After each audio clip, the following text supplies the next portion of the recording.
Perkenalkan, nama saya Usman. Hari ini saya akan sharing mengenai service quality gap.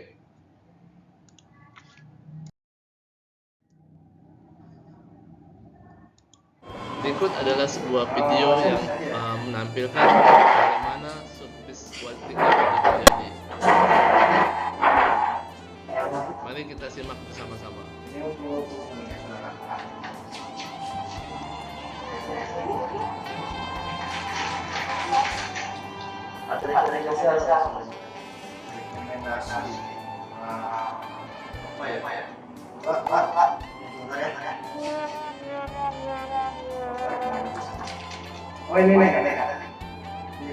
Di sini seorang waiter yang tidak memahami apa produk yang dijualnya itu akan sangat berpengaruh sekali terhadap ekspektasi dari customer.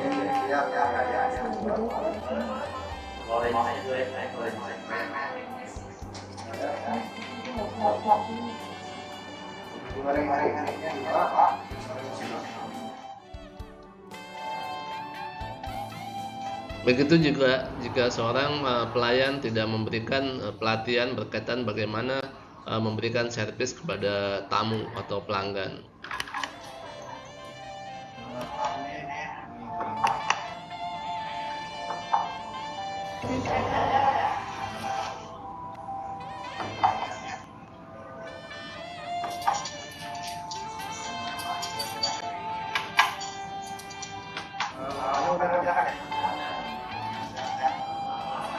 Dan bagaimana jika dia membereskan makanan yang telah selesai disantap oleh tamu atau customer,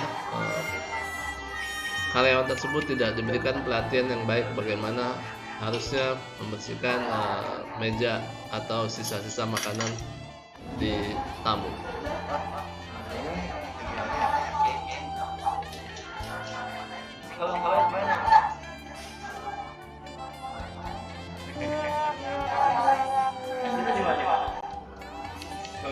Dan waiter tersebut juga tidak tahu bagaimana menyampaikan kepada pelanggan untuk membayar tagihannya.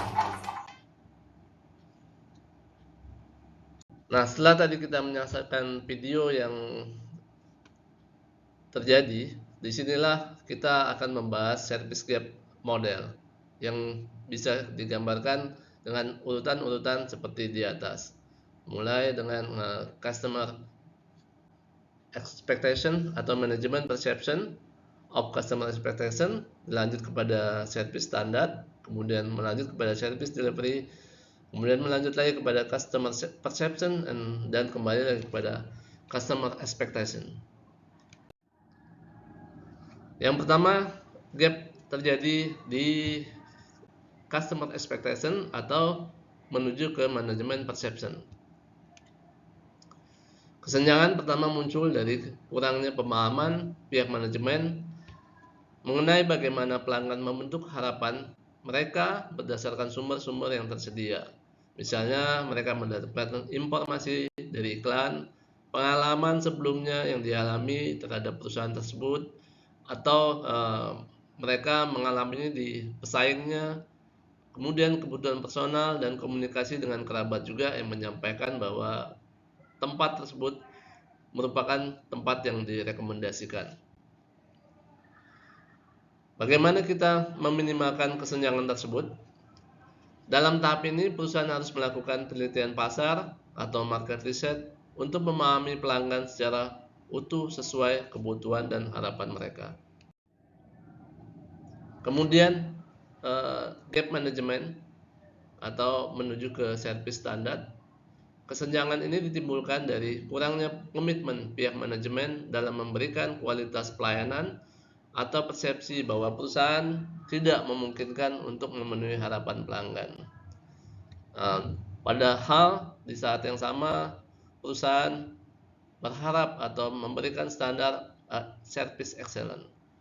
Untuk mengatasi kesenjangan ini dibutuhkan penyusunan tujuan perusahaan atau goal setting dan membuat standar bagaimana pelayanan itu disampaikan dapat menutup kesenjangan ini. Kesenjangan ini terjadi karena penyampaian pelayanan yang terjadi tidak sesuai dengan spesifikasi yang telah ditentukan perusahaan. Kemudian gap yang ketiga, service standard to service delivery. Bagaimana kesenjangan ini terjadi juga disebabkan oleh berbagai hal. Beberapa di antaranya adalah kurangnya kerjasama tim, pemilihan atau seleksi karyawan yang buruk, pelatihan yang kurang memadai, dan desain pekerjaan yang tidak sesuai. Kemudian juga harapan pelanggan terhadap pelayanan yang akan diterimanya dibentuk oleh media iklan dan berbagai media komunikasi yang berasal dari perusahaan, sehingga customer berharap lebih dari apa yang terjadi. Gap keempat adalah service delivery to customer perception. Perbedaan antara pelayanan yang disampaikan dan komunikasi eksternal, berupa janji-janji yang berlebihan dan kurang tersedia informasi bagi calon pelanggan, akan menimbulkan kesenjangan ini.